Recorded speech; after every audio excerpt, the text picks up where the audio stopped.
আপনি যেদিন মরবেন সেদিনও মানুষ ভাত খাবে। এই গ্রামবাসী ধোকা ধোকা, মহল্লাবাসী ধোকা, এগুলো সব ধোকা, সব ধোকা। বন্ধুরা ধোকা, স্ত্রী ধোকা, এগুলো সব ধোকা। সব ওই রাত্রে খানা খাবে, আপনারে দাফন করে আসে, আরো বেশি খাইব মানুষের ঘরের থেকে যাইতে আইনা ভাত খাওয়া। আও সারাদিন কাঁদছেন আমনে, শরীর দুর্বল হয়ে যাব, খানা না খাইলে ভাত খা, খানা বন্ধ না। লাশের সামনে, লাশের সামনে মুসলমান আজকে জানাজা, লাশ সামনে, এখানে দাঁড়াইয়া জিগায় খানাটা কোন দিন কইয়া লাইলে বালা আছিল। কি আহা আহা, মানুষ কার জন্য শিক্ষালেন? এই মানুষগুলো তারা আজকে জিগায় খানাটা কোন দিন করবে। 4 দিন না খানাটা কি সোমবারে করলে ভালো হয় না মঙ্গলবারে করলে ভালো হয়? কদ্দুর অনবুঝ করে লাইলে ভালো আসিল, লোকজন কি আর আবার পাইবেননি? হ্যাঁ, মানুষটিরে আবার কইটু আইবেন, আজকেই কইয়া লাইলে ভালো। ফলে জানাজার লাশের সামনে দাঁড়াইয়া আগে কইয়ালায় সবাই খেয়াল রেখেন সোমবারে খানা।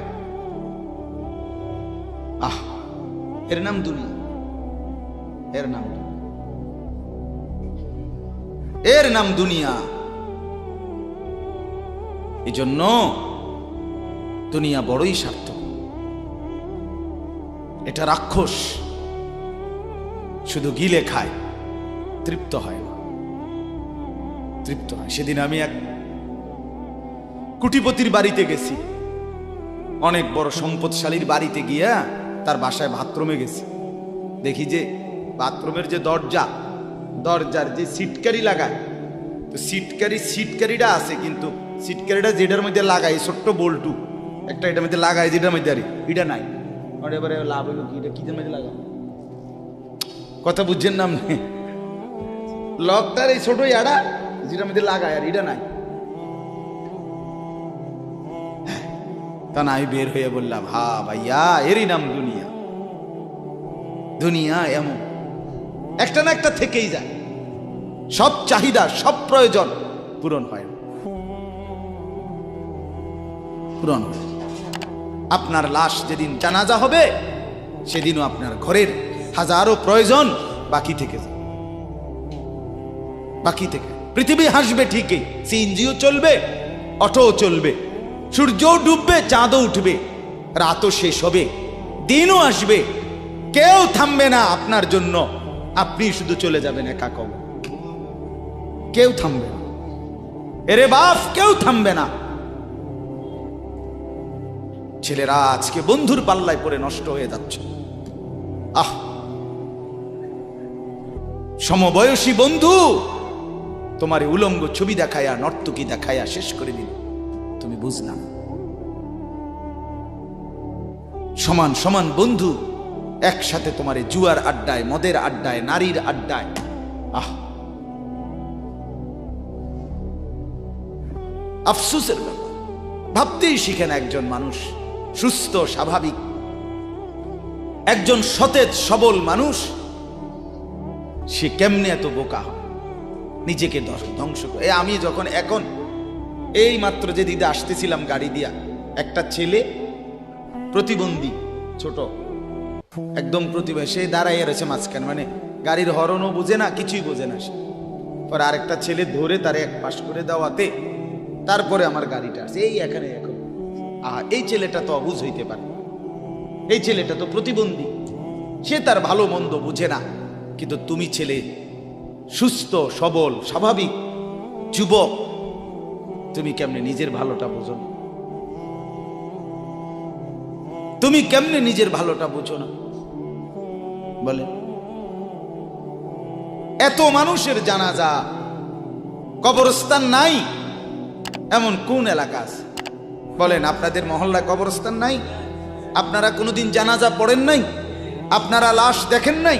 তাহলে জলজ্জান্ত মানুষ আজকে কবরে জনাব হযরত মাওলানা আব্দুল বারী সাহেব, আমার তো পুরা মনে আছে কত সময় আমার কতদিন বয়ান একসাথে দেখছি, বসছি, কথা বলছি। কোথায় হারিয়ে গেল? কোথায় চলে গেলেন? এইভাবে পরিচিত চেনা মানুষগুলো প্রতিদিন হারিয়ে যায়, কবরে চলে যায়। এরপরও কি আমার কলিজার ভিতরে একবারও এই ওই ছেলে, বয় বেটা, আহাম্মক কোথাকার বেটা, জিন্দিগিটাই ছবি, জীবনটাই ছবি, একেবারে যেটা পাও। আজ মুসলমানের যুবকের কথা হইল বেঈমান ইহুদি আর কাফেররা আমাদেরকে এরকম ফাঁদে ফেলাইছে যে যা কিছু আছে 24 ঘন্টা মুসলমানের ছেলে মেয়ের হাতে মোবাইল তুলে দিছে। যেটা ফাও শুধু ছবি উড়াই আমগো কাছে পাঠায়। এটা কুত্তা হোক, বিলাই হোক, শুকর হোক, মানুষ হোক, গরু হোক, ছাগল হোক, হুজুর হোক, পাবলিক হোক, বেড়া হোক, বেড়ি হোক, জোয়ান হোক, বুড়া হোক, যেটা পাও না শুধু ছবি উড়া। জিন্দিগির কাজে একটা আহ, হায় হায় বাপ, তোমরা বুঝো না, বেঈমান তোমাদেরকে বেঁধে ফেলছে, আষ্টে পৃষ্ঠে বেঁধে ফেলছে, গিলে খাচ্ছে, গিলে। একটা সেকেন্ড সিদ্ধান্ত বেঈমানের যে মুসলমানের একটা নড়াচড়া তারা তাদের আড়াল হইতে দিবে না। কারণ এই মোবাইল, এই ইন্টারনেট, এই সব কিছু আমরা যাই ছবি উঠাই করি তাদের হাতে, তাদের কাছে এটার মূল নিয়ন্ত্রণ। তারা দেখে মুসলমানের যুবকদের হালাত কি, চরিত্রের অবস্থা কি, যুবতীদের হালাত কি। যুবতী তার রাত গভীরে অশ্লীল দৃশ্য পুরুষকে দেখায়, যুবক তার রাত গভীরে অশ্লীল কথা, জঘন্য কথা ভিন মেয়ের সাথে বলে। আহা, বেঈমান তখন হাসে, কাফের বেঈমানরা তখন হাসে যে হ্যাঁ দেখছো মুসলমানের অধপতন, মুসলমানের সন্তানের নোংরামি, মুসলমানের সন্তানের অসভ্যতা, এটা তারা হিসাব রাখে। এজন্য ভাইয়া জীবনের কদর করে। একজন হলে একজনই বোঝেন, দুইজন হলে দুইজনই বোঝেন। বাবাদেরকেও বলি, আমার ছেলেদেরকেও বলি, সবাইকে বলি, বাপ জিন্দেগির কদর করে। এই বলতেছিলাম, এটা আমাদের হায়াত, এটা আমাদের জীবনের সবচেয়ে বড় সম্পদ। এই সময়টা, এই হায়াতটা, আমার জীবন, আমার হায়াত, এটাই আমার সময়, এটাই আমার জীবন। যেটা ঘন্টা, মিনিট, সেকেন্ড, এটাই আমার জিন্দিগি। যেটা জিন্দিগি, এটাই ঘন্টা, মিনিট, সেকেন্ড। আমরা মরার আগে মানুষ বা অসুস্থ হইলে, অ্যাক্সিডেন্ট করলে, বুড়া হইলে মানুষে কয় না যে ভাই আমার আর সময় নাই, ঠিক কিনা বলে, আমার সময় শেষ, তার মানে হায়াত শেষ। তাহলে বোঝা গেল যেটা হায়াত এটাই সময়, যেটা সময় এটাই কি বলেন না, হায়াত। হায়াত হায়াত কদর করেন, কদর। ও ভাই, ওই লাল গেঞ্জি, তুমি উঠা কথা বলো, তুমি বাহিরে গিয়ে কথা বলো, যাও। কাফেল কোথাকার, হে নগদ বুঝায়, হেরে অনেক বুঝাইতে আছে, বুঝতে কি কইছে। তুমি শোনো মিয়া, বললাম না, তুমি আলাদা শোনো। আমি এ ব্যাপারে কঠোর। 10 মিনিটের জন্য যদি বলি, আমার জিন্দিগির সিদ্ধান্ত, গাফেলকে বলবো না, অমনোযোগীকে বলবো না, এটা আমার জিন্দিগির ফায়সালা ইনশাআল্লাহ। সমবয়সী বরবাদ করে দিচ্ছে ছেলেদেরকে আজকে, এক সময় না ভালো হতে দিচ্ছে না। আহ, কোন মা বাপ তার সন্তানকে অসৎ করে গড়ে তোলে নাই। মা তার পেটের থেকে অসৎ সন্তান জন্ম দেয় নাই, পবিত্র সন্তান জন্ম দিয়েছিল। মায়ের বুকের পবিত্র দুধ খাওয়াইছিল, দুধ হালাল পবিত্র। মা পবিত্র এক সন্তান জন্ম দিয়েছিল। পরবর্তী এই সমাজ, এই সমবয়সী বন্ধু এই অশ্লীলতার বেহায়াপনার আড্ডা শেষ করে দিস, শেষ করে দিস। চল কোথায়? ওইখানে দেখছি দুইটা মেয়ে হাঁটতেছে, চল পিছে পিছে হাঁটি। চল কোথায়? ওইখানে চল একটু আড্ডা দিয়ে আসি। শেষ। 3টা বাজে বের হইছে, রাত 10টা বাজে ফিরছে।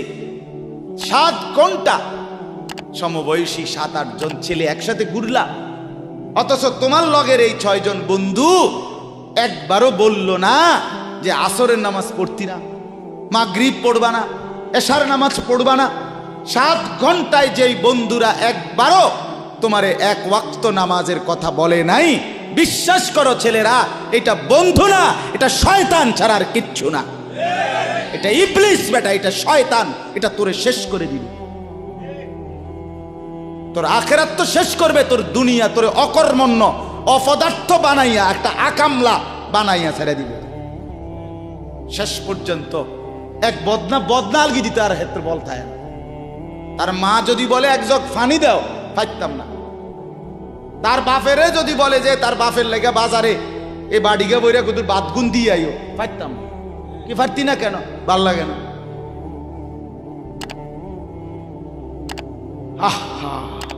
গুনাহ, অশ্লীলতা, বেহায়াপনা, উলঙ্গপনা শেষ পর্যন্ত এরকম অপদার্থ বানায়, অকর্মণ্য বানিয়ে দেয়। হযরত আব্দুল্লাহ ইবনে আব্বাস রাদিয়াল্লাহু তাআলা আনহু বলেন, প্রত্যেকটা গুনাহ মানুষকে দুর্বল করে দেয়। আপনি যতবার নারী দেখবেন ভিন নারী, খোদার কসম আপনার শক্তি সামর্থ্য দুর্বল হবে। জিনা, ব্যভিচার, মদ, জুয়া, সুদ, ঘুষ, অশ্লীল দৃশ্য, নাচ গান আপনাকে দুর্বল বানাবে। সাওয়াদান ফিল ওয়াজহ, চেহারা কালো করে দিবে। জুলমাতান ফিল কলব, অন্তর অন্ধকার করে দেবে। ওয়াহানান ফিল বাদান, শরীর দুর্বল করে দিবে। দাইকান ফির রিজক, রিজিক সংকীর্ণ করে দিবে। বুগদাতান ফি কুলুবিল খালক, মানুষের চোখে ঘৃণিত বানায় দিবে। এই 5টা ক্ষতি। প্রত্যেক গুনাহ কয়টা ক্ষতি করে? চেহারা কালো বানায়, অন্তর অন্ধকার বানায়, শরীর দুর্বল করে, রিজিক সংকুচিত করে, কমিয়ে দেয়, মানুষের চোখে ঘৃণা তৈরি, ঘৃণা তৈরি। আপনি 2টা ছেলে একসাথে মনে করেন বিড়ি খায়, সিগারেট খায়, গাঁজা খায়, একসাথে হেরা 24 ঘন্টা চলে, একসাথে মোবাইলে ছবি দেখে, নাচ দেখে, ভিডিও দেখে, অশ্লীল। এরকম 2 জনের আলগা করে একজনের জিগান তোর লগের হেতে কেমন, হেতে কি করবো? উনি জোনায়েদ বাগদাদি, কথা বলেন না কেন? হে বলবো এটা নাকি? সে বলবো যে অসভ্য। তাইলে কি বুঝা গেল? আপন যার লগে চলছিলা তুমি, হেই তো তোমারে অসভ্য। অসভ্যকে অসভ্যও অসভ্য বলে, সভ্যরাও অসভ্য বলে। এই কথাটা জরুরি। দুশ্চরিত্রকে, মন্দকে মন্দ লোকেও মন্দ বলে, ভালো লোকেও কি বলে? মন্দ। নেককার এর উল্টাটা। একটা লোক নামাজি, চরিত্রবান, দিনদার, আল্লাহর পথে চলে, ছেলেটা নামাজ পড়ে, যুবক, সমাজের যে কোনো কাউকে খারাপ, একার গাঁজাখোর, ফুট্টাখোর, বাবাখোরকে জিগান যে এই লোকটা কেমন, সে বলবে ভাই আমি খারাপ হইতে পারি, কিন্তু তবে হেতে ভালো। ঠিক কি না বলে? হ্যাঁ। এজন্য প্রিয় বন্ধু, আবারও বলছি, বাপ জিন্দেগি নষ্ট করেন, হায়াতের কদর করেন, জীবনের কদর করেন, জীবন সুন্দর করেন। আপনার দিকে আপনি নজর দেন, আপনার দিকে। ছেলেদেরকে বলি, বাবা তুমি তোমার আপাদমস্তক দেখো, তোমার এই চুল মুসলমানের তো, তুমি খেয়াল করো। গোটা পৃথিবীতে এই আজকে ছেলেদের, তোমাদের যাদের চুল বড় বড় এলোমেলো, এগুলো সবগুলো ইয়াহুদিদের চুল। আর এই ইয়াহুদির, এই জালেম ইসরায়েলের এই ইয়াহুদিরা বলছে গাজা, ফিলিস্তিনের মুসলমানের এরিয়াকে 24 ঘন্টার মধ্যে বলছে ছেড়ে দিতে। রক্তে ভাসায় ফেলতেছে মুসলমানের তাজা খুন। আজকে 75 বছর একটানা মুসলমানের রক্ত ঝরাচ্ছে ফিলিস্তিনে এই ইসরায়েলের ইয়াহুদিরা। এই সমস্ত চুলের কাটিং এগুলো ইহুদিদের। বিশ্বাস, কসম, এটা তাদের ডিজাইন। কেন? তারা দাজ্জালের জন্য পৃথিবীকে সাজাইতেছে। হাদিসে আছে দাজ্জালের চুল হবে, নবীজি বলছে দাজ্জাল হবে যুবক এবং দাজ্জাল হবে এলোমেলো চুলওয়ালা। আল্লাহর নবীর হাদিস, কসম, বুখারী মুসলিমের হাদিস। এই জন্য দাজ্জালের চুল হবে আউলা ঝাউলা চুল, স্বাভাবিক চুল না। আজকে জন্য ইহুদিরা দাজ্জালের চুলের ডিজাইন আমাদের সন্তানদের কাছে পরিচিত করে দিছে আগের থেকে।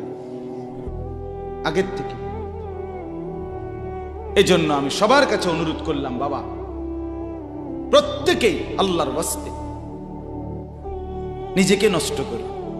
গুনার কথা বলার পরে তুমি গান শোনো, নাচ দেখো, অশ্লীল ছবি দেখো, এক ওয়াক্ত নামাজ পড়ো না, এরপরে যদি তোমারে কেউ বলার পরে তুমি হাসো, মনে করো তুমি প্রতিবন্ধী।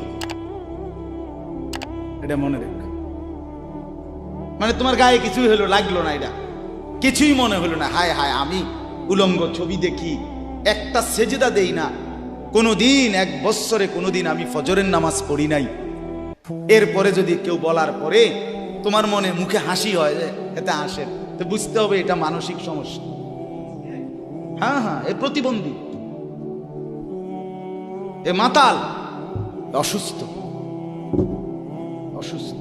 আমি নিজে পাবনা, গত মাসে আমি পাবনা গেছিলাম, বিকাল বেলা আসরের নামাজের পরে পাবনা মানসিক হাসপাতাল, যেটা আমি নিজে দেখতে গেছি, আমার ওই এলাকার ওরা নিয়ে গেছে, এই বাংলাদেশের সবচেয়ে বড় মেন্টাল হসপিটাল যেটা। আমি মাগরিব পর্যন্ত পাবনা মানসিক হাসপাতাল ঘুরে ঘুরে দেখছি, ভিতরে অনেক ওয়ার্ডে গেছি।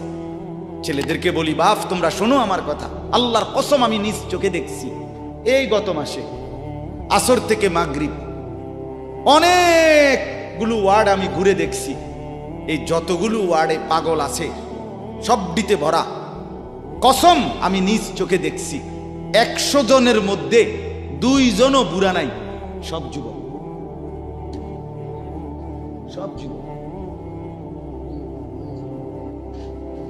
বিশ্বাস কর বাপ, আল্লাহর নাফরমানি করে জিন্দেগি তামাশা বানাইও না। নারী দেখতে দেখতে, অশ্লীল ছবি দেখতে দেখতে, মোবাইল টিপতে টিপতে, আল্লাহকে সেজদা না করতে করতে চোখ কোনখানে গেছে গিয়া দেখো। 2 পাশের সাফা কদ্দুর ভিতরে ঢুকছে দেখো। শুধু না চুলের বাড়ি মারো।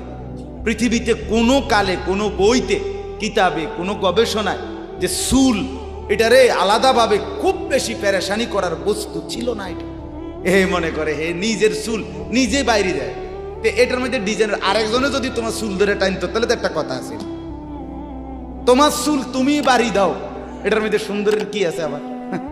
বেওকুফ, আহাম্মক। কেমন আহাম্মক আমি বুঝি না এটা। আল্লাহ আমাদেরকে বুঝ দান করেন। আমার বাপ 2টা আয়াত পড়ছি, আমি তর্জমা বলি। আল্লাহ তাআলা বলেন, ওয়াতলু মা উহিয়া ইলাইকা মিন কিতাবি রাব্বিক। নবীজি সাল্লাল্লাহু আলাইহি সাল্লাম মানুষকে কালেমার দাওয়াত দিতেন, তো বিভিন্ন জন বিভিন্ন বুদ্ধি দিত। কথাটা ছোট্ট, খেয়াল করেন। কইতো মুহাম্মদ এমনে কও, আরেকজনে কইতো হেমনে কও, আরেকজনে বলতো মুহাম্মদ এই সিস্টেমে কইতে হইব, আরেকজনে বলতো আগে নেতা করে মুসলমান বানাইতে হইব, আরেকজনে বলতো আরে এই সমস্ত গরিব শরীফ গোলাম কৃতদাস বেলাল খাব্বাব খুবাইব ইতার লইয়া ফইরা থাকলে হইবনি। বুদ্ধির শেষ নাই। বুঝেন নাই কথাটা? আল্লাহ তাআলা তখন বন্ধুকে বললেন, দোস্ত সব বাদ দেন, আমি যেটা বলি শুনেন। ওয়াতলু মা উহিয়া ইলাইকা মিন কিতাবে রাব্বিক।